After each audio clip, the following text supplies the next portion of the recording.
അല്ലാഹു സുബ്ഹാനഹു വ തആല മഹാനായ നബിയുല്ലാഹി ആദം നബി അലൈഹിസ്സലാമിനെ കളിമണ്ണ് കൊണ്ട് രൂപപ്പെടുത്തി. അല്ലാഹു തറകഹു 40 യൗമൻ തീനാ, 40 ദിവസം കളിമണ്ണായി അല്ലാഹു നിർത്തിയിട്ടുണ്ടത്രേ. 40 ദിവസം ജീവനില്ല, കളിമണ്ണാണ്. വായയുണ്ട്, മൂക്കുണ്ട്, കണ്ണിന്റെ ഭാഗങ്ങളുണ്ട്, കളിമണ്ണ് കൊണ്ട് ജീവനില്ല. ശരീരത്തിൽ വിസർജ്യങ്ങൾ പോവേണ്ട ദ്വാരങ്ങളുണ്ട്, പക്ഷെ ജീവനില്ല. അങ്ങനെ കാറ്റ് വായിലൂടെ കടക്കുന്നു, ശരീരത്തിൽ ഗ്യാപ്പുകളിലൂടെ പുറത്തു പോകുന്നു. 40 ദിവസം പിശാച് വന്ന് ഊതി എന്നാണ് മനുഷ്യ ശരീരത്തിൽ ആദം നബി അലൈഹിസ്സലാമിന്റെ. നോക്കുമ്പോൾ അതിൽ നിന്ന് ശബ്ദം വരുന്നു, ഉള്ളു പൊള്ളയാണ്. അവൻ അന്നേ തീരുമാനിച്ചു, ഇങ്ങനെ ഒരു സവിശേഷമായ സൃഷ്ടിയെ അള്ളാഹു ഉണ്ടാക്കുന്നുവെങ്കിൽ ഇവരെയൊക്കെ കീഴ്പ്പെടുത്താൻ എനിക്ക് എളുപ്പമാണ്. ആദം നബി അലൈഹിസ്സലാമിന്റെ ശരീരം ജീവൻ നൽകപ്പെടുന്നതിന്റെ മുമ്പ് 40 ദിവസം അങ്ങനെ നിർത്തിയെന്നാണ്. ഖുർആനിൽ മനുഷ്യ ശരീരത്തെ സംബന്ധിച്ച് പറഞ്ഞ ചില അത്ഭുതങ്ങളുണ്ട്.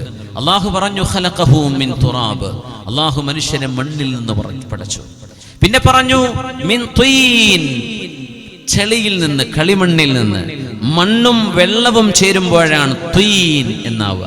പിന്നെ പറഞ്ഞു മിൻ സ്വൽസ്വാലിൻ കൽ ഫഖാർ, മുട്ടിയാൽ ശബ്ദമുണ്ടാകുന്ന ഉറച്ച കളിമണ്ണിൽ നിന്ന് മനുഷ്യനെ അല്ലാഹു പടച്ചു. സ്പേമിൽ നിന്ന്, ബീജത്തിൽ നിന്ന് പടച്ചു. അല്ലാഹു ചെയ്ത വലിയൊരു അത്ഭുതമാണ്. മനുഷ്യനെ ചിന്തിപ്പിക്കുന്ന ഒരു സംഭവമാണ്. ഏത് യുക്തിവാദിയും, അവന് യുക്തി ഉണ്ടെങ്കിലാണ് യുക്തിവാദി എന്ന് വിളിക്കേണ്ടതുള്ളൂ കേട്ടോ. പലതും അവര് പറയുന്നത് യുക്തിരാഹിത്യമാണ്. ഒരു കോശത്തിൽ നിന്ന്, ഒരു കോശം എന്ന് പറഞ്ഞ നമ്മുടെ ബീജത്തിന്റെ ഒരു കോശം, അത് കണ്ണുകൊണ്ട് തന്നെ കാണാൻ കഴിയില്ല, അത്രയും ചെറുത്. അതാണ് ഉമ്മയുടെ ഗർഭാശയത്തിലെ അണ്ഡവുമായി കൂടിച്ചേർന്ന് ഒരു ശിശുവായി മാറുന്നത്. ഒരു കോശം. അതിൽ നിന്ന് ഹാർട്ട് ഉണ്ടാവണം, അതിൽ നിന്ന് ലിവർ ഉണ്ടാവണം, അതിൽ നിന്ന് ബ്രെയിന് വേണം, അതിൽ നിന്ന് കൈകാലുകൾ വേണം. ഇത് ഒട്ടിപ്പിടിക്കാൻ പാടില്ല. മൂക്കുണ്ടാവണം, കണ്ണ് വേണം, നാക്ക് വേണം, ആമാശയം വേണം, ലിവർ വേണം, ലങ്സുകൾ വേണം, ചിന്ത വേണം, കൈകാലുകളും നഖവും മുടിയും ഒക്കെ ഉണ്ടാവണം. ഉപ്പയുടെയും ഉമ്മയുടെയും സ്വഭാവവും കിട്ടണം. ഇതൊക്കെ കിട്ടുന്നത് കണ്ണുകൊണ്ട് കാണാൻ കഴിയാത്ത വിധം സൂക്ഷ്മമായ ഒരു ചെറിയ ബിന്ദുവിൽ നിന്ന്. ആരാണിതൊക്കെ ഉണ്ടാക്കിയത്? മനുഷ്യന് കഴിയോ? ഇന്നൊരു ഉപ്പ അവരുടെ മകളുടെ മകൾക്ക് ഗർഭമുണ്ട്, പക്ഷേ കുഞ്ഞിന് ഒരു കിഡ്നിയേ ഉള്ളൂ എന്നൊരു വിഷമം പറഞ്ഞു. അള്ളാഹു കുഞ്ഞിന് സലാമത്ത് നൽകട്ടെ. 2 നിർബന്ധമല്ല, 1 അള്ളാഹു സ്പെയറായി തന്നതാണ്.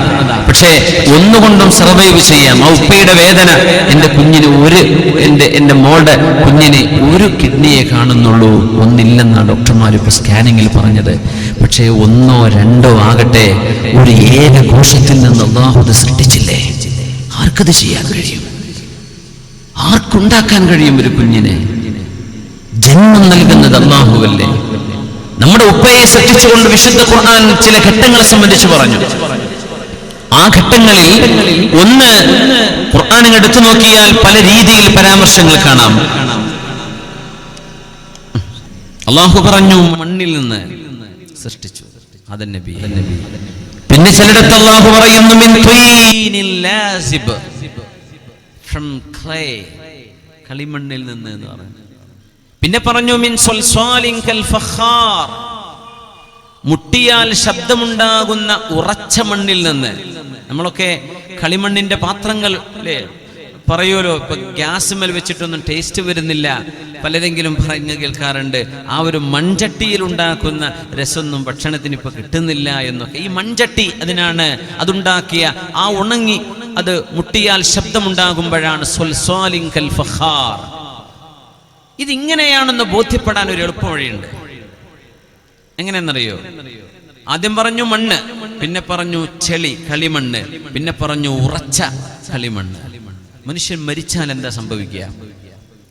മരണപ്പെട്ടു കഴിഞ്ഞാൽ എന്ത് സംഭവിക്കുന്നു? ഈ പറഞ്ഞ അള്ളാഹു പറഞ്ഞ ഘട്ടങ്ങൾ റിവേഴ്സിൽ സഞ്ചരിക്കുന്നതാണ്, ബാക്കോട്ട് സഞ്ചരിക്കും. എങ്ങനെ? ആദ്യം കളിമണ്ണ് ഉറച്ച പോലെ ശരീരം സ്റ്റിഫാണ് അല്ലേ?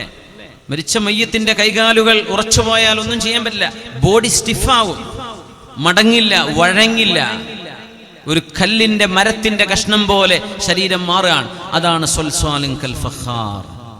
പിന്നെ ഖബറിലേക്ക് കൊണ്ടുപോയി വെച്ചു. ശരീരം അഴുകുകയാണ്, അഴുകിയാൽ അത് കളിമണ്ണ് പോലെയാണ്, വെള്ളവും മണ്ണും കുഴച്ച പോലെ. അതും കഴിഞ്ഞാൽ അടുത്ത സ്റ്റേജ് അത് മണ്ണായി മാറലാണ്. അള്ളാഹു പറഞ്ഞ് ഈ മണ്ണ്, ചെളി, ഉറച്ച മണ്ണ് അല്ലെങ്കിൽ ഉറച്ച ചെളി, അത് നേരെ വിപരീതമാണ് മരിച്ചു കഴിഞ്ഞാൽ സംഭവിക്കുന്നത്. ഇത് മനുഷ്യനെ ചിന്തിപ്പിക്കുകയാണ് അല്ലാഹു. എൻ്റെ വാക്കുകൾ നിങ്ങൾക്ക് ബോധിക്കുന്നില്ലയോ? സയ്യിദുന ആദം നബി അലൈഹിസ്സലാം ഖലഖഹു മിൻ തീൻ, അല്ലാഹു മണ്ണിൽ നിന്ന് പടച്ചു. എന്നിട്ട് മനുഷ്യൻ എങ്ങനെ അഹങ്കരിക്കാൻ കഴിയുമെന്നാണ് അല്ലാഹു ചോദിക്കുന്നത്. മനുഷ്യൻ എങ്ങനെ അഹങ്കരിക്കാൻ കഴിയും? മനുഷ്യൻ എത്ര വലിയ ധിക്കാരമാണ് കാണിച്ചുകൊണ്ടിരിക്കുന്നത്.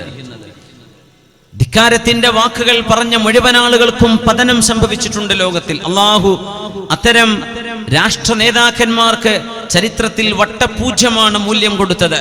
അതുതന്നെയാണ് ആ പാരമ്പര്യം പിന്തുടരുന്ന ആളുകൾക്കും സംഭവിക്കാൻ പോകുന്നത്. മനുഷ്യൻ ധിക്കരിക്കരുത്. നീ ആരാണെന്ന് നീ ബോധ്യപ്പെടണം. നീ ഒന്നുമല്ലാത്ത ഹൽ അതാ അലൽ ഇൻസാനി ഹീനും മിനദ്ദഹരി ലം യകുൻ ശൈഅൻ മദ്കൂറാ. പറയപ്പെടാൻ മാത്രം ഒരു വസ്തുവേ അല്ലാതിരുന്ന നിന്നെ അല്ലാഹുവല്ലേ ഉണ്മയിലേക്ക് കൊണ്ടുവന്നത്. നീ അങ്ങ് പറയാ ഞാൻ തന്നെയാണ് ഇതൊക്കെ നിയന്ത്രിക്കുന്നതെന്ന്. നിനക്കൊന്നും ചെയ്യാൻ കഴിയില്ല, നീ ദുർബലനാണ്. അഹങ്കാരികളുടെ ഒരുപാട് വാക്കുകൾ, ഫറോവയും നമ്രൂദൊക്കെ അവിടെ ഇരിക്കട്ടെ. മുത്തുനബി തങ്ങളുടെ കാലശേഷം വന്ന ചില ആളുകളെ സംബന്ധിച്ച് തന്നെ മഹാനായ ഹസനുൽ ബസ്രി റളിയല്ലാഹു അൻഹു, ഇമാമുൽ മുഹദ്ദിസീൻ, ഹദീസ് പണ്ഡിതന്മാരുടെ നേതാവ്, അവരിങ്ങനെ ഇരിക്കുമ്പോ ബനു ഉമയ്യ, അന്നത്തെ ഭരണാധികാരികളാണ് അമവികൾ, അവരിൽപ്പെട്ട ഒരു മന്ത്രി, ഒരു മിനിസ്റ്റർ, അദ്ദേഹത്തിന് ഒരുപാട് കുതിരകളുണ്ട്, ഒട്ടകമുണ്ട്, കോവർ കഴുതകളുണ്ട്, വാളുണ്ട്, പരിചയുണ്ട്, യുദ്ധോപകരണങ്ങളുണ്ട്, വലിയ മുതലാളിയാണ്. അദ്ദേഹം അഹങ്കരിച്ചുകൊണ്ട് ഇങ്ങനെ നടന്നു പോവുകയാണ്. എല്ലാവരും അങ്ങാടിയിലൊരൊക്കെ എല്ലാവരും എഴുന്നേറ്റു. മന്ത്രിയാണ് പോകുന്നത്, എല്ലാവരും എഴുന്നേറ്റു. ഹസനുൽ ബസ്രി തങ്ങൾ മാത്രം എഴുന്നേറ്റില്ല. അപ്പൊ അദ്ദേഹത്തിന് ദേഷ്യം വന്നു. ഞാൻ ഇങ്ങനെ പോകുമ്പോ എല്ലാവരും എഴുന്നേൽക്കും, എന്താ ഇയാൾക്ക് എഴുന്നേറ്റൂടെ എന്നൊരു ചോദ്യം. അവമാ അറഫ്തനി ഹസനുൽ ബസ്രി, നിങ്ങൾക്ക് എന്നെ മനസ്സിലായില്ലേ? സംഭവം നടക്കുന്ന ഇറാഖിലാണ്. നിങ്ങൾക്ക് എന്നെ മനസ്സിലായില്ലേ? എന്താ എഴുന്നേൽക്കാത്തത് എന്ന് ചോദിച്ചു. പറഞ്ഞു, നിന്നെ അറിഞ്ഞതുകൊണ്ടാണ് ഞാൻ എഴുന്നേൽക്കാത്തത്. എന്നെ അറിഞ്ഞിട്ട് എഴുന്നേൽക്കാതിരിക്കെ അതെന്താ? മൂത്രമൊലിക്കുന്നത് സ്ഥലത്തിലൂടെ 2 തവണ വന്നവനാണ് നീ. ഹസനുൽ ബസ്രി കൊടുത്ത മറുപടിയാണ്. മനുഷ്യൻ മൂത്രമൊഴിക്കുന്ന സ്ഥാനത്തുകൂടെ 2 തവണ, ഒന്ന് നിന്റെ പിതാവിൽ നിന്ന്, മറ്റൊന്നിന്റെ ഉമ്മയിൽ നിന്ന്, അങ്ങനെ ഭൂമിയിലേക്ക് വന്ന ആളാണ് നീ ഇനി ജീഫത്തുൻ ഖദിറ, മരിച്ചു കഴിഞ്ഞാൽ നാറ്റം കൊണ്ട് സഹിക്കാൻ കഴിയാതെ ശവശരീരത്തിന്റെ നാറ്റം എത്രയാണ്, അതാണ് നീ ആയിത്തീരാൻ പോകുന്നത്. വഅൻത ഫീമാ ബൈനഹുമാ തഹ്മിലുൽ അദറ, അതിന്റെ ഇടയിൽ മാലിന്യം ചുമന്ന് നടക്കല്ലേ നീ. മാലിന്യം, നമ്മുടെ വയറ്റിൽ വിസർജ്യമുണ്ടെങ്കിലേ മനുഷ്യ എഴുന്നേറ്റ് നടക്കാൻ പറ്റൂ. 4 പ്രാവശ്യം വയറ്റിന്ന് പോയാൽ കിടപ്പിലായി പോകും. എന്തേ? വയറ് കാലിയാണ്. അതിൻ്റെ ഉള്ളിൽ ആദറ, വേസ്റ്റ് ഒരൽപ്പമെങ്കിലും ബാക്കി നിൽക്കുമ്പോഴേ മനുഷ്യന് എണീറ്റ് നിൽക്കാൻ പറ്റുന്നുള്ളൂ. അപ്പോ നിന്റെ തുടക്കം ഒന്നുമല്ലാത്ത ഇൻസിഗ്നിഫിക്കന്റ് ബിഗിനിങ്. എന്താ നിന്റെ ജീവിതം? നീ ആരാണ്? നീ എന്തിനഹങ്കരിക്കുന്നു? മനുഷ്യന്റെ വിസർജ്യം വരുന്നിടത്തുകൂടെ 2 തവണ, ഒന്ന് നിന്റെ ജനനത്തിന്റെ തുടക്കം, മറ്റൊന്ന് ഗർഭാശയത്തിലൂടെ പുറത്തു വന്നത്. ഇത് രണ്ടും മൂത്രമൊഴിക്കുന്ന ഭാഗത്തിലൂടെയല്ലേ നീ വന്നത്? ഹസനുൽ ബസ്രി പറയുന്നത് മനുഷ്യനൊന്ന് ചിന്തിപ്പിക്കാനാണ്. നീ ആരോടായി അഹങ്കരിക്കുന്നത്? അഹങ്കാരികളുടെ അഹങ്കാരം നടത്തത്തിലറിയാം, അവരുടെ ചുമയിലറിയാം, അവരുടെ ചിരിയിലറിയാം, അവരുടെ നോട്ടത്തിലറിയാം. അങ്ങനെയാണ് അഹങ്കാരികളെ പെട്ടെന്ന് മനസ്സിലാക്കാൻ പറ്റും. അവരുടെ ചേലിലും കോലത്തിലും അറിയാൻ പറ്റും. നീ എന്തിനായി അഹങ്കരിക്കുന്നത്? നിന്റെ തുടക്കം അതാണ്. പിന്നെ അവസാനം നീ നാറുന്ന ഒരു ശവമായി മാറാൻ പോവുക. അതിന്റെ ഇടക്ക് നീ മാലിന്യമാണ് നിന്റെ വയറ്റിൽ കൊണ്ട് നടക്കുന്നത്. അങ്ങനത്തെ നീ അഹങ്കരിക്കുകയോ? ഇത് പറഞ്ഞപ്പോ അദ്ദേഹം പറഞ്ഞു ഹസനുൽ ബസ്രിയോട്, ഹസനുൽ ബസ്രി ഒന്ന് നിർത്തുമോ? ലഖദ് അഖംത കുല്ല ശഅറത്തിൻ മിൻ റഅസി, എൻ്റെ തലയിലെ എല്ലാ മുടിയും എഴുന്നേറ്റ് നിൽക്കുകയാണ്, ഒന്ന് നിർത്തുമോ എന്ന് പറഞ്ഞു നിർത്തിച്ചു എന്ന് ഹസൻ ബസ്രിയോട്. എന്തിനു മനുഷ്യൻ അഹങ്കരിക്കുന്നു? കാശുകളുടെ പേരിൽ അഹങ്കരിക്കുക, കയ്യൂക്കിന്റെ പേരിൽ അഹങ്കരിക്കുകയോ? ആദം നബിയുടെ മക്കളാണ് നിങ്ങൾ. അറഫ മൈതാനിയിൽ അഷ്റഫുൽ ഖൽഖ് റസൂലുള്ളാഹി സ്വല്ലല്ലാഹു അലൈഹി വസല്ലം തങ്ങൾ അവസാനമായി പറഞ്ഞു, ജനങ്ങളെ ശ്രദ്ധിച്ചു കേൾക്കണമേ, ഞാൻ പോവുകയാണ്. ഇസ്മഊനി, നിങ്ങൾ എന്നെ ശ്രദ്ധിച്ചു കേൾക്കണമേ. അങ്ങനെ തങ്ങൾ പറയാറില്ല എന്നാ. അവസാന പ്രഭാഷണത്തിലാ പറഞ്ഞ് എല്ലാവരും ശ്രദ്ധിച്ചു കേൾക്കണം. അവർ ശ്രദ്ധിച്ചു കേൾക്കും. കാരണം അള്ളാഹുവിന്റെ അപ്പോസ്തലനാണ് പരിശുദ്ധ റസൂൽ സല്ലല്ലാഹു അലൈഹി വസല്ലം. അവർ പറയുന്നത് ഓരോ വാക്കും ശ്രദ്ധേയമാണ്. പക്ഷേ ഒന്നുകൂടെ പറഞ്ഞു, ശ്രദ്ധിച്ചു കേൾക്കണേ. കുല്ലുക്കും മിൻ ആദം, നിങ്ങൾ എല്ലാവരും ആദമിൽ നിന്ന് വന്നവരാണ്. ആദമു മിൻ തുറാബ്, ആദം നബി വന്നത് മണ്ണിൽ നിന്നാണ്. അതുകൊണ്ട് നിങ്ങളൊക്കെ മണ്ണിൽ നിന്ന് വന്നവരാണ്. അതുകൊണ്ട് ഞാൻ നിന്നെക്കാളൊന്ന് മീതയാണെന്ന് പറഞ്ഞ ആരെയും ഇടം കണ്ണുകൊണ്ട് നോക്കല്ലേ, വാക്കുകൊണ്ട് വേദനിപ്പിക്കല്ലേ. ഞാൻ നിന്റെ മീതയാണെന്ന് നീ പറയല്ലേ. നിങ്ങളൊക്കെ ഒരുപോലെയാണ്, ഒരു ചീർപ്പിന്റെ പല്ല് പോലെ ഒരുമിച്ചു നിൽക്കണേ. ഇനി ഒരിക്കലൂടെ ഇത് പറയാൻ എനിക്ക്, ഈ സ്ഥാനത്തിരുന്ന് പറയാൻ എനിക്ക് കഴിയണമെന്നില്ല. ഞാൻ മരിച്ചു പോയേക്കാം എന്ന് സൂചിപ്പിക്കുകയായിരുന്നു റസൂലുള്ളാഹി സ്വല്ലല്ലാഹു അലൈഹി വസല്ലം.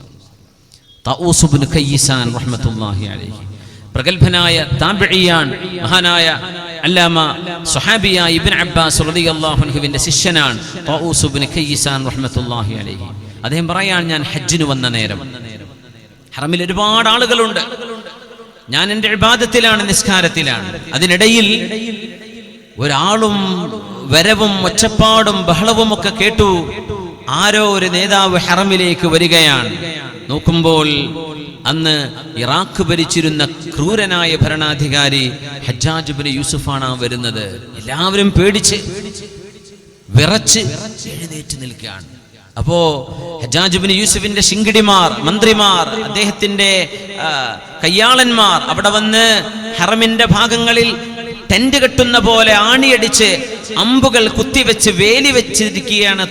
ഹജ്ജാജ് ഇബ്നു യൂസുഫിന് ആരും ശല്യമുണ്ടാക്കാതിരിക്കണമെന്ന് പറഞ്ഞ് അമ്പുകൾ ഭൂമിയിലേക്ക് കുറ്റിയായി അടിച്ചു വെച്ച് ഒരു വേലി പോലെ ഹറമിൽ ഉണ്ടാക്കി വെച്ചിരിക്കുന്നു. മതാഫിൽ, അത് ഇന്നത്തെ മതാഫല്ല, മാർബിളൊന്നും ഇല്ലാത്ത മണ്ണുള്ള കാലം. തഊസ് ഇബ്നു കയ്യിസാൻ റഹ്മത്തുള്ളാഹി അലൈഹി ശ്രദ്ധയോടുകൂടെ നോക്കി നിൽക്കുകയാണ്. എന്താണ് ഈ നടക്കാൻ പോകുന്നത്? അങ്ങനെ ഹജ്ജാജ് തവാഫ് ചെയ്തു. അവിടെ ഒരു അറാബിയുണ്ട്. ഏതോ ഒരു കാടൻ പ്രദേശത്ത് താമസിക്കുന്ന, മലയോരത്തെങ്ങാനും താമസിക്കുന്ന ഒരു പാവം മനുഷ്യൻ. അദ്ദേഹം തവാഫ് ചെയ്തുകൊണ്ടിരിക്കുന്നു. ഹജ്ജാജ് ഇബ്നു യൂസുഫിന്റെ അരികത്തുകൂടെ ആരും പോകാൻ ധൈര്യപ്പെടുന്നില്ല. ഇദ്ദേഹം കൂളായിട്ട് നടക്കുകയാണ്. ഹജ്ജാജ് ഇബ്നു യൂസുഫ് ഒരുപാട് താബിഈകളെ കൊന്നുകളഞ്ഞ ആളാണ്. താബിഈങ്ങളെ, സ്വഹാബിമാരെ ക്രൂരമായി വേദനിപ്പിച്ച ആളാണ്. ഒരുപാട് നിരപരാധികൾ, ആയിരക്കണക്കിന് ആളുകളെ കൊന്ന ആളാണ്. എന്ത് സംഭവിക്കും? അല്ലാഹുവേ, എന്തായിരിക്കും അയാളുടെ ആഖിറം എന്ന് കണ്ടറിയേണ്ടി വരും. കഫാ ബിഹി ളാലിമാ, ഇമാമുന ശാഫിഈ തങ്ങൾ പറഞ്ഞു, അക്രമി എന്ന് പറയാൻ ഹജ്ജാജ് തന്നെ മതി. ഇമാം ശാഫിഈ തങ്ങൾ സർട്ടിഫിക്കറ്റ് കൊടുത്തിട്ടുണ്ട്, അവൻ അക്രമിയാണ്. അത്രയും പറഞ്ഞാൽ കൊല്ലലാണ്, ആർക്കും എതിർത്ത് പറയാൻ പാടില്ല, കൊല്ലലാണ്. അന്ന് പിന്നെ കോടതിയും നിയമവും പോലീസും എല്ലാം അവരാണ്, ആർക്കും ഒന്നും ഇടപെടാൻ കഴിയില്ല. ഈ പാവമായ മനുഷ്യൻ തവാഫ് ചെയ്തുകൊണ്ടിരിക്കുന്നു. അതിനിടയിൽ ഹജ്ജാജിന് വേണ്ടി വേലി കെട്ടിവെച്ച അമ്പിൽ നിന്ന് എന്തോ ഒന്ന് ഈ പാവം മനുഷ്യന്റെ വസ്ത്രത്തിൽ കുളത്തുകയും അദ്ദേഹം വസ്ത്രമങ്ങ് പൊന്തിച്ചപ്പോ ആ അമ്പ് നേരെ പൊങ്ങി ഹജ്ജാജ് ഇബ്നു യൂസുഫിന്റെ കാലിൽ വന്നാണ് വീഴുന്നത്. അയാൾക്ക് ചൂടായി. ഹജ്ജാജ് ഇബ്നു യൂസുഫ് പിടിച്ചു, അദ്ദേഹത്തെ കൈകൊണ്ട് പിടിച്ചു. ചോദിച്ചു, നീ എവിടെന്നാ വരുന്നത്? നീ ആരാണ്? ഞാൻ മനുഷ്യനിൽപ്പെട്ട ഒരു മനുഷ്യനാണ്. ഞാൻ ചോദിച്ചതല്ല, നിന്റെ നാടെവിടെയാണ്? മിനൽ യമൻ, ഞാൻ യമനിൽ നിന്ന് വരികയാണ്. യമനിൽ എന്റെ സഹോദരനുണ്ട്. ഹജ്ജാജ് ഇബ്നു യൂസുഫിന്റെ സഹോദരൻ യമനിന്റെ ഗവർണറാണ്. ഹജ്ജാജ് ഇബ്നു യൂസുഫിന്റെ മകൻ മുഹമ്മദ് ഇബ്നു യൂസുഫ്. കൈഫ തറക്തും അഖീ, എന്റെ സഹോദരൻ മുഹമ്മദ് ഇബ്നു യൂസുഫ് എങ്ങനെയുണ്ട്? പറഞ്ഞു തറക്തുഹു സമീനൻ ബതീന, നല്ല വയറുണ്ട്, നല്ല തടിയനാണ്. ഞാൻ അതല്ലേ ചോദിച്ചത്, അവന്റെ ഭരണവും അവന്റെ ബുദ്ധിയും ഒക്കെ എങ്ങനെയുണ്ട് എന്നാ ചോദിച്ചത്. പറഞ്ഞു തറക്തുഹു ളലൂമൻ ഗശൂമാ, ഭയങ്കര അക്രമിയാണ്, വലിയ വഞ്ചകനാണ്, തോന്നിവാസം ചെയ്ത് ജീവിക്കാൻ. ഹജ്ജാജിന് ചൂടായി. അദ്ദേഹം ചോദിച്ചു, മാ തദ്രി അന്നഹു അഖി, എന്റെ സഹോദരനാണ് മുഹമ്മദ് ഇബ്നു യൂസുഫ് എന്ന് നിനക്കറിയൂലേ? എന്റെ സഹോദരനെ പറ്റി നീ ഇങ്ങനെ പറയേ? അറിയാം, എന്നിട്ട് നീ എന്താണ് ഒരു ബഹുമാനം കാണിക്കാത്തത്? ഹജ്ജാജ്, അല്ലാഹുവിന്റെ കഅബയാണിത്. ഈ കഅബയുടെ മുമ്പിൽ നിന്റെ അഹങ്കാരത്തിന്റെ വാക്കാണോ ഞാൻ കേൾക്കേണ്ടത്? ഈ കഅബാലയത്തിന്റെ മുമ്പിൽ അല്ലാഹു ഒരു മനുഷ്യന് കൊടുത്ത മനുഷ്യാവകാശവും ബഹുമാനവുമില്ലേ? ആ അന്തസ് വെച്ച് ഞാൻ സംസാരിക്കുകയാണ്. നിന്റെ അനുജൻ ക്രൂരനായിട്ടാണ് അവിടെ ഭരണം നടത്തുന്നത്. നിനക്കെന്നെ പേടിയില്ലേ ഹജ്ജാജ്? അള്ളാഹുവിനെ പേടിക്കുന്ന സ്ഥലമാണിത്, നീയൊക്കെ എനിക്ക് പുല്ലാണ്. ഇതും പറഞ്ഞ് അദ്ദേഹം എഴുന്നേറ്റ് നടന്നപ്പോ തഊസ് ഇബ്നു കൈസാൻ പറയാണ്, മാഷാ അല്ലാഹ്, ഇത്രമേൽ ഈമാനിന്റെ ധൈര്യം സംഭരിച്ച ആളുകൾ അന്ന് ജീവിച്ചിരിപ്പുണ്ടോ എന്ന് ഞാൻ അത്ഭുതപ്പെട്ടു പോയി. ഹജ്ജാജ് ഇബ്നു യൂസുഫ് തല താഴ്ത്തിപ്പോയി, മറുപടിയില്ലാതെ. അള്ളാഹുവിന്റെ ഹറമിൽ ഞാൻ നിന്നെ ബഹുമാനിക്കണോ എന്നാണ് ചോദിച്ചത്. അതിക്രമം ചെയ്യുന്ന നിന്നെ, നല്ല മനുഷ്യന്മാരെ ബഹുമാനിക്കണം, പക്ഷേ നിന്നെ ഞാൻ ഇവിടെ ബഹുമാനിക്കേ? ധിക്കാരിയോട് മറുപടി പറഞ്ഞു. ആ മനുഷ്യൻ ഇതിന് സാക്ഷിയാണ്. ഇബ്നു അബ്ബാസ് തങ്ങളുടെ ശിഷ്യനായ തഊസ് ഇബ്നു കൈസാൻ റഹ്മത്തുള്ളാഹി അലൈഹി. ഒരുപാട് ധിക്കാരികൾ ഈ ലോകത്തുകൂടെ കടന്നു പോവുകയുണ്ടായി. സുബ്ഹാനല്ലാഹ്. ആദം നബി അലൈഹിസ്സലാമിനെ അല്ലാഹു പടക്കുകയും 40 ദിവസം അവിടെ ചളിമണ്ണ് ഉറച്ച മണ്ണായി നിർത്തുകയും ചെയ്തിട്ടുണ്ടത്രേ. എന്താണ് മനുഷ്യന്റെ അവസ്ഥ റബ്ബേ? അല്ലാഹുവേ, അല്ലാഹുവേ. ആദം നബി അലൈഹിസ്സലാത്തു വസ്സലാം ഈ ഭൂമി ലോകത്തേക്ക് നിയുക്തനായ അല്ലാഹുവിന്റെ ഖലീഫയാണ്. അല്ലാഹുവിന്റെ ഖലീഫയാണ്. ആ ഖലീഫയെ ആദരിക്കണമെന്ന് പറഞ്ഞുകൊണ്ടാണ് അല്ലാഹു മലക്കുകളോടും കൂടെയുള്ള ഇബ്ലീസിനോടും സുജൂദ് ചെയ്യാൻ പറയുന്നത്. വഇദ് ഖുൽനാ ലിൽ മലായികതി ഇസ്ജുദൂ ലിആദമ ഫസജദൂ ഇല്ലാ ഇബ്ലീസ് അബാ വസ്തക്ബറ വകാന മിനൽ കാഫിരീൻ. മനുഷ്യനെ ഏറ്റവും നല്ല സ്വഭാവ ഗുണങ്ങളിലൂടെയാണ് അല്ലാഹു പടച്ചത്. മനുഷ്യനായിട്ട് ആ പ്രകൃതത്തെ തകർത്തുകളയരുത്. കുല്ലു മൗലൂദിൻ യൂലദു അലൽ ഫിത്ര, എല്ലാ മക്കളും സംശുദ്ധമായ പ്രകൃതത്തിലാണ് ജനിക്കുന്നത്. ഏത് മതവിഭാഗമുള്ളവനോ മതമില്ലാത്തവന്റെയോ മക്കളാവട്ടെ, ലോകത്ത് മനുഷ്യ മക്കൾ ജനിക്കുന്നത് ശുദ്ധമായ സൃഷ്ടാവായ ഏകനായ ഒരുത്തനെ മനസ്സിലാക്കാൻ കഴിയുന്ന മനസ്സിന്റെ അവസ്ഥയിലാണ്.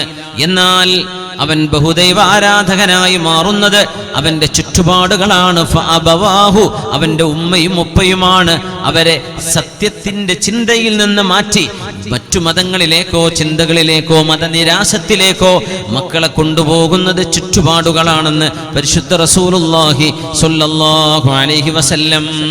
അബാ വസ്തക്ബർ, അതുകൊണ്ട് അഹങ്കാരം പിശാചിന്റെ വഴിയാണെന്ന് ആദ്യമേ അല്ലാഹു സൂചിപ്പിച്ചു തന്നു. ദൈവനിഷേധത്തിന് 3 ഘടകങ്ങളാണുള്ളത്. അൽ ഹസദു വൽ കിബ്റു വൽ കദിബ്, നുണ പറയുന്നതും അഹങ്കരിക്കുന്നതും അസൂയയും.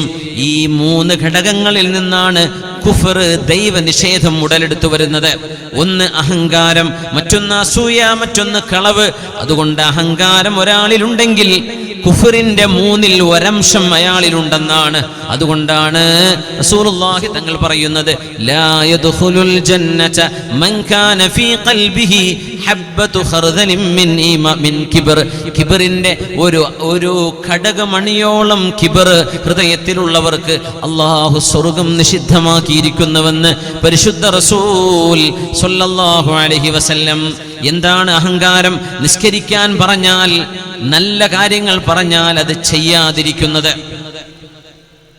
ഭർത്താവിനോട് നന്നായി ജീവിക്കാൻ പറയുകയും സാരോപദേശം നൽകുകയും ചെയ്തിട്ട് അത് സ്വീകരിക്കാൻ കഴിയാതെ നിസ്കരിക്കാൻ വേണ്ടി വിളിക്കുമ്പോൾ നിസ്കാരത്തിന് എഴുന്നേൽക്കാതിരിക്കുന്ന ഒരു ഭർത്താവിനെ സംബന്ധിച്ച് വേവലാതിപ്പെടുന്ന പെണ്ണുങ്ങളെ, അവരുടെ വേവലാതി ഭർത്താവ് നിസ്കരിക്കുന്നില്ല എന്നാണ്.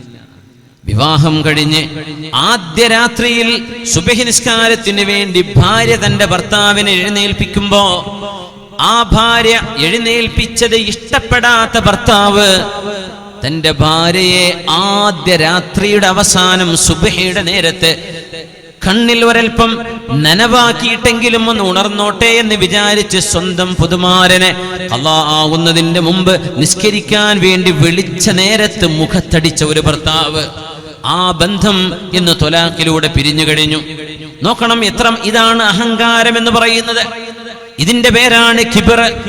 സ്വഹാബിമാര് ചോദിച്ചിരുന്നു, നബിയേ, നല്ല വസ്ത്രവും മുന്തിയ ചെരുപ്പും മുന്തിയ വാഹനവും കൊണ്ടു നടക്കാൻ ഞങ്ങൾക്ക് ആഗ്രഹമുണ്ട്, നബിയെ, അത് അഹങ്കാരമാണോ എന്ന് ചോദിച്ചപ്പോൾ അല്ല, അത് അഹങ്കാരമല്ല. അഹങ്കാരം എന്ന് പറയുന്നത് ബത്റുൽ ഹഖി വഗംതുൻ നാസ്, ജനങ്ങളെ അടക്കി ഭരിക്കുകയും ധർമ്മവും നന്മയും സ്വീകരിക്കാതെ തള്ളിക്കളയുകയും ചെയ്യുന്നതിന്റെ പേരാണ്. എന്നല്ലാതെ നിങ്ങളൊരു നല്ല വസ്ത്രം ഇടുന്നത്, നല്ല ചെരുപ്പ് ധരിക്കുന്നത്, നല്ല വാഹനം ഉപയോഗിക്കുന്നത് അത് അഹങ്കാരമല്ല. കിബർ എന്ന് പറയുന്നത് സത്യത്തെ സ്വീകരിക്കാതിരിക്കുക, നല്ലത് പറഞ്ഞു കൊടുത്താൽ അത് ചെയ്യാണ്ടിരിക്കുക. മാതാപിതാക്കൾ മക്കൾ ഉപദേശിക്കുമ്പോൾ മോളെ നിസ്കരിക്കണം, മോനെ നിസ്കരിക്കണം, ഇത് പറയുമ്പോൾ കേൾക്കാത്ത മക്കള് കിബറാണ് അവിടെ പ്രാക്ടീസ് ചെയ്യുന്നത്. അല്ലെങ്കിൽ അവരുടെ ചില ഫോൺ കോളുകൾ, അവരുടെ മൊബൈൽ ഫോണിന്റെ ഉപയോഗങ്ങൾ നിയന്ത്രിക്കണം. വേണ്ട മോളെ, മോനെ, നീ അത് ഉപയോഗിക്കല്ലേ, ഈ നേരത്ത് ഖുർആൻ ഓതേണമേ എന്ന് പ്രിയപ്പെട്ട ഗുരുനാഥനോ അല്ലെങ്കിൽ ഉമ്മയോ ഉപ്പയോ സാരോപദേശം നൽകുമ്പോൾ ബുദ്ധിയും പ്രായപൂർത്തിയുമായിട്ട് പോലും സ്വന്തം മാതാപിതാക്കളെ കണ്ണ് വെട്ടിക്കുന്ന മക്കൾ ചെയ്യുന്നതും അഹങ്കാരമാണ്. അതിന്റെ പേരാണ് കിബർ. ആ കിബർ അവിശ്വാസത്തിന്റെ 3 ഘടകങ്ങളിൽ ഒരു ഘടകമാണെന്ന് മഹാന്മാർ പറയുന്നു. ഇനി 2 ഘടകം കൂടെ വന്നാൽ അത് ഇസ്ലാമിൽ നിന്ന് പുറത്തു പോകാൻ മാത്രമുള്ള ഗുരുതരമായ അവസ്ഥയിലേക്ക് മാറുമെന്നാണ്. ഇബ്ലീസ് അല്ലാഹുവിനോട് പറഞ്ഞ വാക്ക്, അല്ലാഹു സുജൂദ് ചെയ്യാൻ വേണ്ടി പറഞ്ഞപ്പോ ഞാൻ സുജൂദ് ചെയ്യുകയോ, ഖലഖതനീ മിൻ നാരിൻ വഖലഖതഹു മിൻ തീൻ, എന്നെ നീ പടച്ചത് തീ കൊണ്ടല്ലേ, തീയല്ലേ മണ്ണിനേക്കാളും ഉഷാറ്, അതുകൊണ്ട് ഞാനല്ലേ എന്റെ ഉൻസുർ, എന്റെ ശരീര പ്രകൃതത്തിന്റെ അടിസ്ഥാന ഘടകം മൂലകം അത് തീയാണ്, മണ്ണിനേക്കാളും വലുതാണ് തീയെ, അതുകൊണ്ട് ഞാൻ വലുതാണ്. നോക്കണം, നോക്കേണ്ടത് ഹൃദയത്തിലേക്കായിരുന്നു. ആദം നബി അലൈഹിസ്സലാമിന് പ്രപഞ്ചത്തിന്റെ എല്ലാ ഇസ്മുകളും പഠിപ്പിച്ചു കൊടുത്തുവല്ലോ അല്ലാഹു. വഅല്ലമ ആദമൽ അസ്മാഅ കുല്ലഹാ. ജ്ഞാനവും അറിവുമാണ് ഒരു മനുഷ്യന്റെ ഏറ്റവും വലിയ ഘടകം, എന്നല്ലാതെ ഒരു മനുഷ്യന്റെ ശരീരമോ വീടോ വാഹനമോ അല്ലല്ലോ. ഇൽമ്, ജ്ഞാനം, അത് നോക്കാതെ ഭൗതികതയിലേക്ക് നോക്കിയിരുന്ന ഇബ്ലീസ്, അതാണ് നമ്മൾ പലപ്പോഴും അറിയാതെ ഒരു മനുഷ്യന്റെ നന്മ കാണാതെ, ഒരു മനുഷ്യനിലെ അറിവോ ഒരു മനുഷ്യന്റെ ജ്ഞാനമോ നോക്കാതെ, സംസ്കാരമോ നോക്കാതെ, വീടുണ്ടോ, സമ്പാദ്യമുണ്ടോ, പറമ്പുണ്ടോ, വരുമാനമുണ്ടോ, അത് നോക്കിയിട്ടാണ് നമ്മൾ ആളെ വിലയിരുത്തുന്നത്. സത്യത്തിൽ അങ്ങനെയാണോ വിലയിരുത്തേണ്ടത്? അത് ഇബ്ലീസിന്റെ വിലയിരുത്തലാണ്. ഇബ്ലീസിന്റെ വിലയിരുത്തലാണത്. എന്നെ പടച്ചത് തീയാണ്, എന്റെ വീട് അവനേക്കാളും വലുതാണ്, എനിക്ക് വരുമാനം അവനേക്കാളും കൂടുതലുണ്ട്, അപ്പൊ ഞാനാണ് വലുത്. അങ്ങനെയാണോ ചിന്തിക്കേണ്ടത്? ആദം നബി അലൈഹിസ്സലാമിന്റെ ഇൽമിനെ കാണാൻ കഴിയാതെ പോയി പിശാചിന്. നോക്കണം, അങ്ങനെ അവൻ അഹങ്കരിച്ചു. ആ അഹങ്കാരം അവൻ നെഞ്ചു വീർപ്പിച്ച് അഹങ്കരിച്ചപ്പോഴാണ് ഉഖ്റുജ് മിൻഹാ ഫഇന്നക റജീം, പിശാചേ, നിനക്ക് ഇവിടെ അഹങ്കരിക്കാൻ പറ്റില്ല, ഇത് അഹങ്കരിക്കേണ്ട സ്ഥലമല്ല, പുറത്തു പോകണം, പുറത്തു കിടക്ക്, നീ ഇവിടെ അഹങ്കരിച്ച് ജീവിക്കാൻ നിന്നെ ഞാൻ അനുവദിക്കില്ലെന്ന് സ്വർഗലോകത്ത് നിന്ന് ഭ്രഷ്ടനാക്കപ്പെടുന്നത് നന്മ സ്വീകരിക്കാൻ കഴിയാതെ വന്നപ്പോഴാണ്. ആദം നബി അലൈഹിസ്സലാമിനെ നമ്മൾ പരിചയപ്പെടുന്നത് നമ്മുടെ ജീവിതവുമായി ഒരുപാട് ഇതിന് ബന്ധമുണ്ട്. ഒന്ന്, ആദം അലൈഹിസ്സലാത്തു വസ്സലാമിന്റെ ജീവിതത്തിലെ വലിയൊരു പരീക്ഷണമായിരുന്നു ലാ തഖറബാ ഹാദിഹി ശജറ ഫതകൂനാ മിനൽ ളാലിമീൻ, ഈ വൃക്ഷത്തോട് നിങ്ങൾ അടുക്കരുതേ. ഹവ്വാ ബീവിയോട്, ആദം നബി അലൈഹിസ്സലാമിനോട്. ആ പരീക്ഷണത്തിൽ പരാജയപ്പെടുന്ന നബിയുനാ, നമ്മുടെ ഉപ്പയായ ആദം അലൈഹിസ്സലാം, എന്ത് സംഭവിച്ചു? എന്നിട്ട് പിശാച് തെറ്റ് ചെയ്തു. പിശാച് എന്ത് ചെയ്തു? ആദം നബി അലൈഹിസ്സലാമിന്റെ ഒരു പിഴവ് പറ്റി. ആദം നബി എന്ത് ചെയ്തു അതിനുശേഷം? ഇത് രണ്ടും പ്രാധാന്യമാണ്. മനുഷ്യരും ജിന്നുകളും പാപം ചെയ്യുന്നവരാണ്, മലക്കുകൾ പാപസുരക്ഷിതരാണ്. ആദം നബി അലൈഹിസ്സലാത്തു വസ്സലാമിനെ സംബന്ധിച്ചിടത്തോളം അവരുടെ സ്ഥാനമാനത്തിലേക്ക് നോക്കിയാൽ ആ ചെറുതെറ്റ് വലുത് തന്നെയാണ്.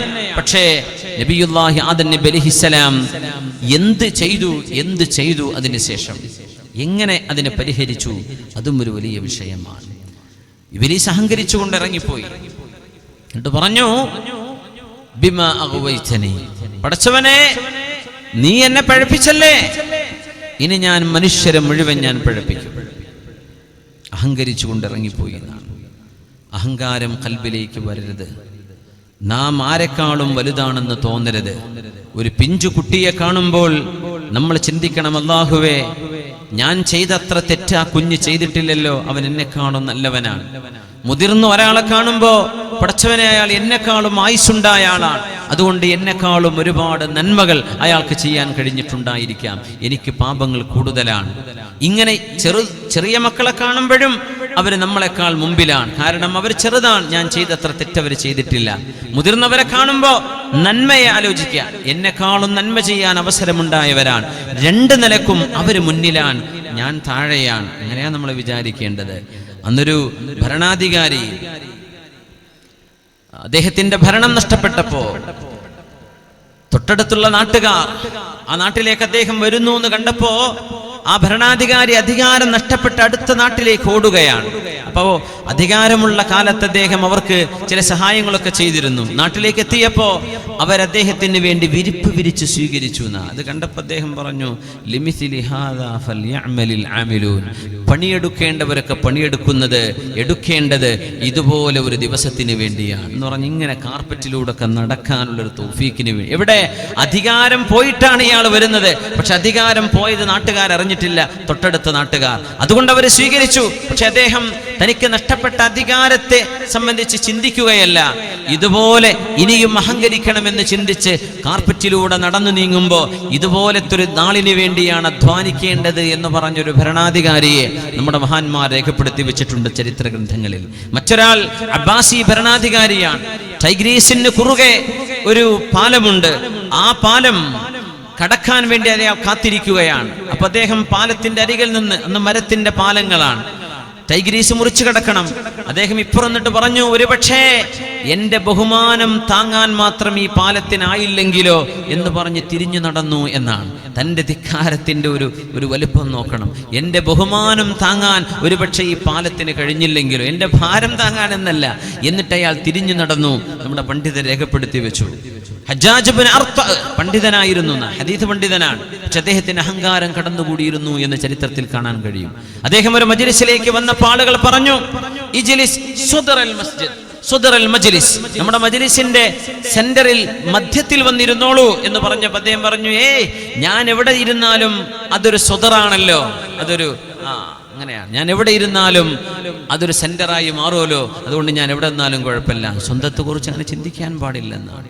ഇതൊക്കെ നമ്മുടെയൊക്കെ നിത്യജീവിതങ്ങളിൽ വന്നുകൊണ്ടിരിക്കും അല്ലേ.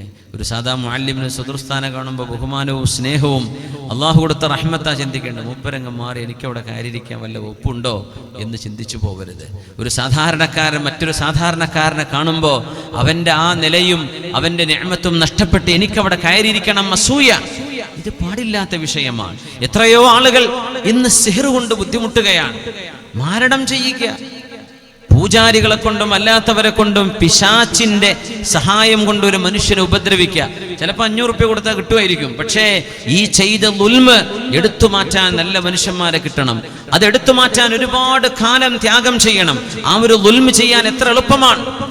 മനുഷ്യനെ മൂലക്കലാക്കാൻ, ഒരു മനുഷ്യൻ തകരണം എന്ന് പറഞ്ഞ്, ഒരു മനുഷ്യനെ സാമ്പത്തികമായി തകർക്കണം എന്നുദ്ദേശിച്ച് അസൂയ കൊണ്ട് നടക്കുന്ന വീടുകൾ, ഇതൊക്കെ കുഫറിന്റെ ഒരു അംശമല്ലേ?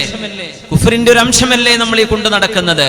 പൂജാരികളുടെ മുമ്പിലേക്കൊക്കെ നമ്മുടെ സഹോദരിമാർ പർദ്ദയും മഫ്തൊക്കെ ഇട്ടിട്ട് പോകാൻ എന്തിനെന്നറിയോ?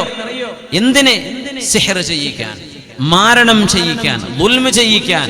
എന്നിട്ട് മുറ്റത്ത് കുഴിച്ചെടുത്താൽ കിട്ടുന്നു, ഇവിടെ നിന്ന് കിട്ടുന്നു, കട്ടിലിന്റെ അടി കൊണ്ടുപോയി വെച്ചിട്ടുണ്ട്, വീടിന്റെ തറയിൽ കൊണ്ടുപോയി തിരികെ വെച്ചിട്ടുണ്ട്. പൈശാചികമായ പ്രവർത്തികൾ. സിഹ്ർ, പച്ചയായ ദുൽമ്, അക്ബറുൽ കബായിർ, വൻ പാപങ്ങളിൽ വൻ പാപമാണെന്ന് മഹാനായ റസൂലുള്ളാഹി സ്വല്ലല്ലാഹു അലൈഹി വസല്ലം. അസൂയ കൊണ്ട് ചെയ്യാണത് അല്ലാഹുവിന്റെ ഖലാ. അത് ചെയ്യുന്ന ഒരു മനുഷ്യനും ജീവിതത്തിൽ സമാധാനത്തിൽ ഉറങ്ങാൻ കഴിയില്ല. നിങ്ങൾ വിചാരിക്കും അടുത്ത ഒരാളിന്റെ ഉറക്കം കെടുത്തണമെന്ന്. നിങ്ങളുടെ ഉറക്കം അല്ലാഹു കെടുത്തിക്കൊണ്ടിരിക്കും. ആ മഹാപാപം അല്ലാഹുവിനോട് ഏറ്റുപറഞ്ഞ് അത് ആർക്ക് ചെയ്തോ അവരോട് മാപ്പ് പറഞ്ഞ് തൗബ ചെയ്ത് അല്ലാഹുവിലേക്ക് മടങ്ങാതെ അല്ലാഹു അത് പൊറുക്കുമോ? പിശാചിന്റെ ഈ പണിയാണോ നമ്മൾ ചെയ്യുന്നത്? അവൻ അസൂയ വെച്ചവനാണ്. ആ അസൂയ നമ്മൾ കൊണ്ട് നടക്കേ. മനുഷ്യൻ അല്ലാഹു നൽകുന്നത് അല്ലാഹുവിന്റെ നിഅമത്തല്ലേ? അല്ലാഹു ഓഹരി വെച്ചത് നിങ്ങൾ ആരാണത് എടുത്തു കളയാൻ? അല്ലാഹു ഓഹരി വെച്ചതിന് എടുത്തു കളയാൻ അല്ലാഹുമ്മ ലാ മാനിഅ ലിമാ അഅതൈത വലാ മുഅതി ലിമാ മനഅത വലാ റാദ്ദ ലിമാ ഖളൈത. പടച്ചവനെ, നീ തന്നത് തിരിച്ചെടുക്കാൻ ആരെക്കൊണ്ടും കഴിയില്ല റബ്ബേ. നീ തിരിച്ചെടുത്ത് തിരിച്ചു തരാനും ആരെക്കൊണ്ടും കഴിയില്ല. നീ വിധിച്ചത് തടയാനും ആരെക്കൊണ്ടും കഴിയില്ല. നീ തടഞ്ഞു വെച്ചത് എടുത്തു തരാനും ആരെക്കൊണ്ടും കഴിയില്ല റബ്ബേ. വലാ യൻഫഉ ദൽ ജദ്ദി മിൻകൽ ജദ്ദ്. എത്ര സമ്പത്തുള്ള ആൾക്കും ആ സമ്പത്ത് നിന്റെ അരികത്ത് ഉപകാരപ്പെടില്ലല്ലോ റബ്ബേ, അത് നന്മയിൽ ചെലവഴിച്ചവർക്കൊഴികെ എന്നാണ് നമ്മൾ അല്ലാഹുവിനെ സംബന്ധിച്ച് വിശ്വസിക്കുന്നത്. അതുകൊണ്ട് മനുഷ്യൻ സിഹ്ർ ചെയ്യരുത്, മനുഷ്യൻ സിഹ്ർ ചെയ്യരുത്. ഇന്നതിന്റെ പ്രയാസങ്ങൾ ഒരുപാട് ആളുകൾ വേദനിച്ച് വിഷമിച്ച് തകർന്നടിഞ്ഞ് കാരണങ്ങൾ കാണാതെ ഒരു അഭൗതികമായ ഇടപെടൽ, എന്തോ ഒരു പൈശാചികമായ ഇടപെടൽ ഉണ്ട് എന്ന് ബോധ്യപ്പെടുന്ന രീതിയിൽ ജീവിതം തകർന്ന് വിഷമിക്കുകയാണ്. ആര്? സ്വന്തക്കാർ, സ്വന്തം അയൽവാസി, സ്വന്തം ബന്ധു, സ്വന്തം കൂട്ടുകാർ, സ്വന്തം സ്ഥാപനത്തിന്റെ പാർട്ട്ണർമാർ. എന്തിന്? അസൂയ കൊണ്ട്. കുഫറിന്റെ അംശമാണ് നമ്മൾ ആ ചെയ്യുന്നത്. ഹസദ്, അസൂയയും, വൽ കിബിർ, അഹങ്കാരവും, വൽ കദിബ്, നുണ പറയുന്നതും കുഫറിന്റെ ഘടകങ്ങളാണ്. നമ്മൾ മുസ്ലിമീങ്ങളാണ്, നമ്മൾ ഇസ്ലാമിന്റെ ആളുകളാണ്. നമ്മൾ ഈ മോശ സ്വഭാവങ്ങൾ കൊണ്ട് നടക്കരുത്. അതുകൊണ്ട് അല്ലാഹു നമുക്ക് കാവൽ നൽകട്ടെ, അല്ലാഹു നമുക്ക് തൗഫീഖ് നൽകട്ടെ. അബാ വസ്തക്ബറ വകാന മിനൽ കാഫിരീൻ. നബിയുനാ ആദം അലൈഹിസ്സലാത്തു വസ്സലാം സ്വർഗ്ഗലോകത്ത് വസിക്കുമ്പോൾ അല്ലാഹുവിന്റെ ആ ആദ്യത്തെ മനുഷ്യ സൃഷ്ടിയായ ആദം അലൈഹിസ്സലാം ഒറ്റക്കാണ്. ബാക്കിയുള്ളവരൊക്കെ മലക്കുകളാണ്, അല്ലെങ്കിൽ ജിന്നുകളാണ്. തന്റെ അതേ ശാരീരിക പ്രകൃതിയും ചിന്തയുമുള്ള ഒരാളെ ഇണയായി കിട്ടണമെന്ന് ആഗ്രഹമുണ്ട് ആദം നബി അലൈഹിസ്സലാമിന് വർത്തമാനം പറയാൻ. അങ്ങനെയാണല്ലോ, ഒരാൾ ഒറ്റക്കൊരിടത്താണ്, എല്ലാ സൗഭാഗ്യങ്ങളുമുണ്ട്, ഒന്ന് സംസാരിക്കാൻ കൂടെ സഹധർമ്മിണിയോ ഒരു കൂട്ടുകാരനോ ഇല്ലെങ്കിൽ അതൊരു വലിയ പ്രയാസമാണ്. ആദം നബി അലൈഹിസ്സലാം ഉറങ്ങുകയാണ്. ആ ഉറക്കത്തിൽ മഹാനവറുകളുടെ ഇടത്തെ വാരിയലിൽ നിന്ന് ഒരംശം എടുത്തുകൊണ്ടാണ് നമ്മുടെ ഉമ്മയായ ഹവ്വാ റളിയല്ലാഹു അൻഹയെ അല്ലാഹു സൃഷ്ടിച്ചത്. മുഫസ്സിരീങ്ങൾ അത് വ്യക്തമായി വളരെ മനോഹരമായി വ്യാഖ്യാനിച്ചു. ആദം അലൈഹിസ്സലാം കണ്ണു തുറക്കുന്നു. തൊട്ടടുത്തിരിക്കുന്നത് ഹവ്വാ, പേര് ഹവ്വാ, ലിഅന്നഹാ മിനൽ ഹയാ, അത് ജീവിതം എന്നർത്ഥമാണ്. ഹവ്വാ ഇനി ജീവനുള്ളത്, ജീവനുള്ള ഒരു പുരുഷ ശരീരത്തിൽ നിന്നാണ് ജീവനുള്ള ഒരു സ്ത്രീ ശരീരത്തെ അല്ലാഹു പടച്ചത്.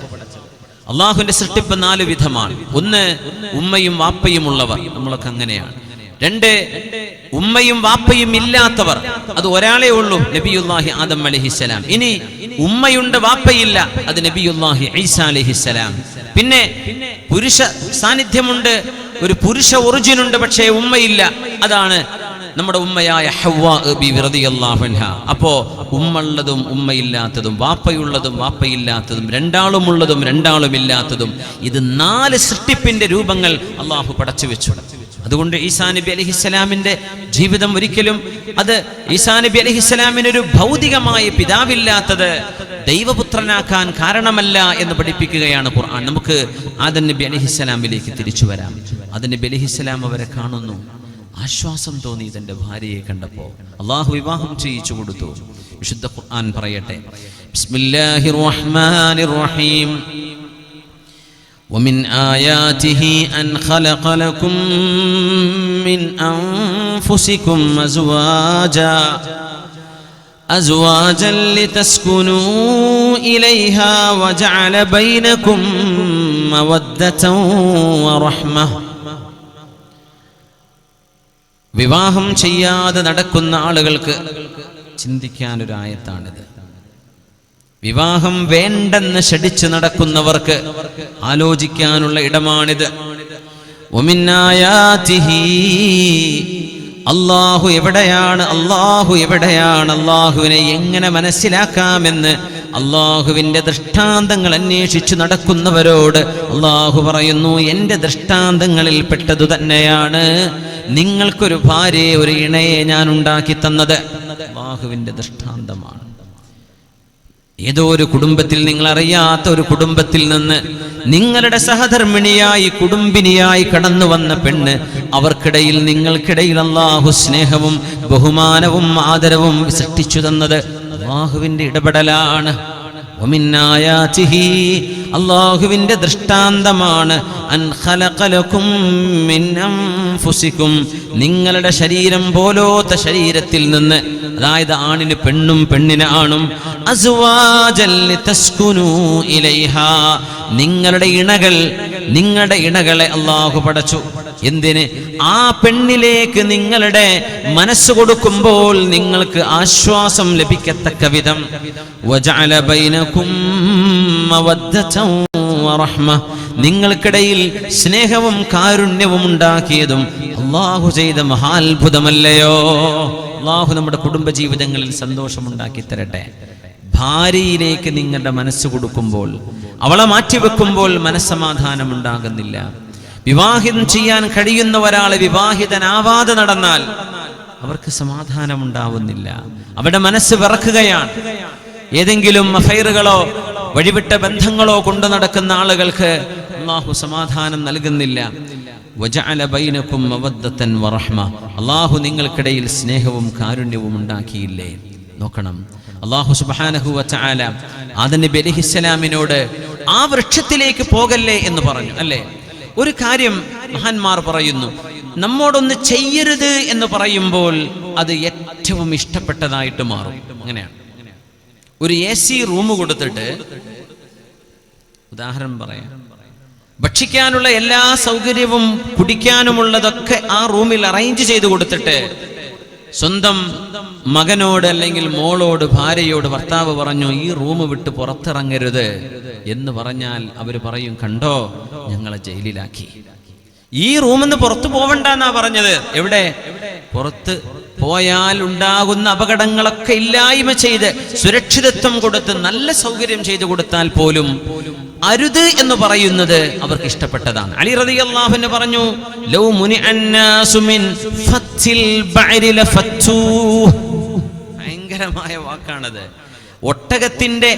ഒട്ടകത്തിന്റെ ചാണകം ഉണങ്ങിയത് അത് നിങ്ങൾ കയ്യിലിട്ട് പൊടിക്കരുത് കേട്ടോ എന്നങ്ങാനും ജനങ്ങളോട് പറഞ്ഞാൽ അത് കയ്യിലിട്ട് പൊടിക്കുക തന്നെ അവർ ചെയ്യും. എന്തേ? ചെയ്യരുത് എന്ന് പറഞ്ഞ് ചെയ്യാനൊരു ആഗ്രഹം ഉണ്ടാവുമല്ലോ, അതുകൊണ്ട് തന്നെ. സുബ്ഹാനല്ലാഹ്. അല്ലെങ്കിൽ ആരെങ്കിലും ചാണകെടുത്ത് കയ്യിലെടുക്കുവോ? പക്ഷെ ചെയ്യരുത് എന്ന് പറഞ്ഞോ അതെടുത്ത് ചെയ്തിരിക്കും.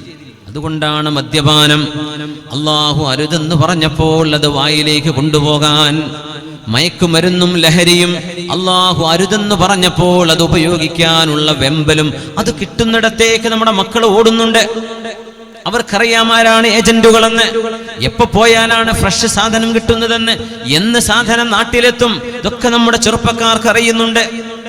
എന്തേ? അരുത് എന്നുള്ള പറഞ്ഞിട്ടുണ്ട്. അപ്പോ ഇബ്ലീസ് ഒരു ആഗ്രഹം കൊടുക്കും, എന്നാ പിന്നെ അതായിക്കോട്ടെ.